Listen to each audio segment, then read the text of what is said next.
Setelah kamu berhasil mendaftar di PPNI dan menerima username dan passwordnya yang ada di email, selanjutnya kamu bisa akses membership ya, keanggotaan sebagai anggota baru PPNI. Klik saja tadi ya, membershipnya seperti ini. Lalu kemudian akan muncul login box dan username passwordnya. Isi ya username dan password sesuai dengan isi email yang dikirimkan oleh PPNI. Tadi kalau muncul iklan itu hapus saja, yaitu memang kadang-kadang muncul seperti itu. Biasanya anggota baru itu mendapatkan username adalah nomor niranya ya, 11 digit. Kemudian passwordnya itu angka-angka sesuai dengan yang dimasukkan dalam emailnya. Kemudian login. Nah, pemberitahuan update data diri akan muncul. Di sini maksudnya kalau ada data-data pribadi yang belum lengkap, silahkan dilengkapi. Save jangan lupa supaya bisa otomatis ketika kita mulai masuk lagi ke akun PPNI kita. Nah, di dalam akun PPNI kita pribadi ini ada your private option ya, artinya ada beberapa hak akses yang kita miliki secara pribadi. Ada 6 ya di sini ya. Nah, kita coba satu persatu. Yang pertama yaitu account ya, atau ininya akunnya, akun pribadinya ini adalah berisi email yang kita bisa ganti, kemudian tadi juga username-nya atau namanya juga bisa diganti ya. Selanjutnya kita juga bisa memperbaiki bagian-bagian lain yang sesuai dengan kebutuhan. Lalu juga password kita bisa ubah sesuai dengan yang kita inginkan ya. Ini fasilitasnya agar nanti kita bisa akses dan tidak bisa diakses orang lain. Kemudian berikutnya adalah bagian data pribadi. Nah, di sini ada banyak sekali data-data yang bisa kita tambahkan kalau dibutuhkan ya. Yang penting itu dalam pengisian nomor handphone ini harus benar. Tidak boleh ada spasi, tidak boleh ada huruf, hanya angka saja. Tidak boleh ada garis data dan lain-lain. Karena terkait dengan virtual account ya.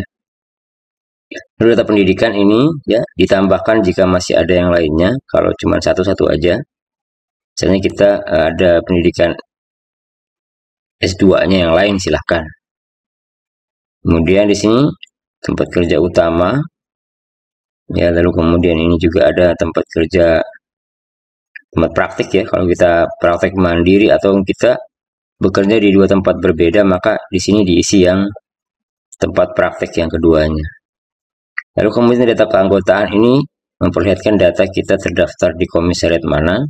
Kemudian di sini juga melihat kita sudah membayar iuran PPNI atau belum ya. Ini biasanya kalau kita sudah bayar akan otomatis muncul di dalam akun kita ini, jam berapa, tanggal berapa kita membayarnya. Lalu ada pilihan untuk masuk di kolegium, itu pilih salah satu saja. Kalau kita misalnya di rumah sakit itu kan ada medical bedah, ada anak dan lain-lain. Nah, kalau di puskesmas satu aja biasanya pilihannya. Ikatan Perawat Kesehatan Komunitas IPKKI ya, boleh dipilih di sana. Oke, kita pilih HIPKABI misalnya, HIPMEBI ya, perawat medical bedah, karena mungkin kita kerjanya di klinik, silakan saja nggak apa-apa. Selesai tinggal simpan, maka nanti otomatis kita akan terdaftar di situ. Lalu kartu anggota. Nah, ini kartu anggota sekarang itu sudah bisa dicetak sendiri ya. Tidak perlu dibuat dalam bentuk hard file sebenarnya, cukup soft file saja ditunjukkan ketika kita dibutuhkan kartu anggota tersebut. Dan ini bisa di-upgrade sesuai kemauan kita. Jadi kapanpun kita bisa upgrade. Dia berlaku seumur hidup. Nah, artinya kita sepanjang menjadi anggota PPNI dan aktif gitu ya. Dan kita bisa akses akun kita. Kemudian data mutasi. Nah, ini kalau kita mau pindah ke komisariat lain atau ke daerah lain atau ke provinsi lain atau ke luar negeri bahkan. bisa ya menggunakan sistem mutasi online ini. Cuman kalau mutasi harus diberitahukan juga ya pengurus komisaris tempat kita daftar saat ini, karena nanti bingung orang kita mau pindah kemana gitu ya. Oke, selanjutnya kita ke PKB bagian keempat. Nah, PKB ini adalah bagian saat kita mau memperpanjang STR ya, atau mungkin kita saat proses mengumpulkan SKP itu dari awal-awal tahun sudah mulai diisi, nggak apa-apa sebenarnya ya. Tapi saya sarankan sih pada saat mau perpanjangan STR diverifikasi lah ya. Atau memang kalau memang mau di input juga sih nggak masalah. Saran saya tadi tuh ya diverifikasi duluan ke verifikatornya. Cuman ya kalau seperti itu nanti sering-sering ketemu gitu.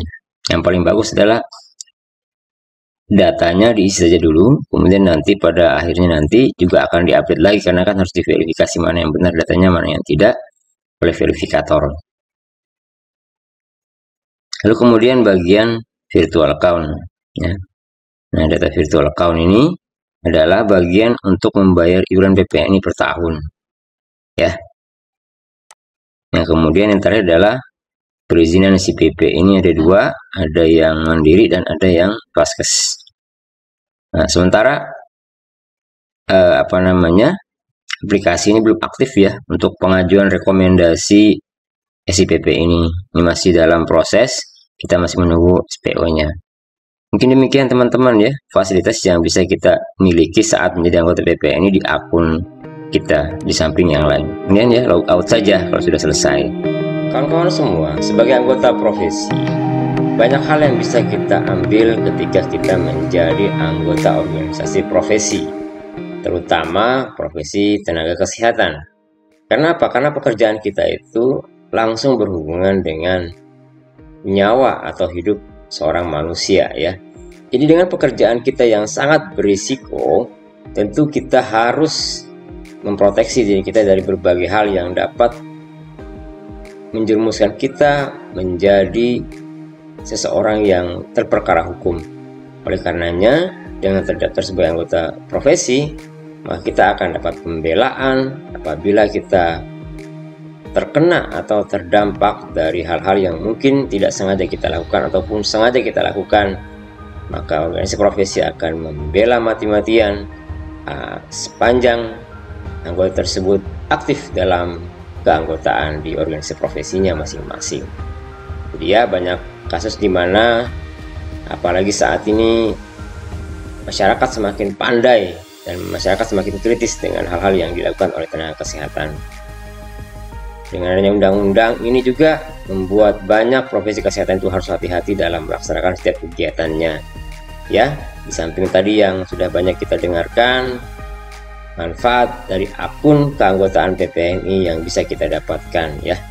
Oke teman-teman sekalian, semoga kalian tetap bergabung di PPNI meskipun ya mungkin dalam pekerjaannya tidak secara langsung lagi berkaitan dengan profesi, tapi paling tidak dari profesi tersebutlah teman-teman bisa mencapai karir seperti saat ini. Sukses sebagai profesi tenaga kesehatan.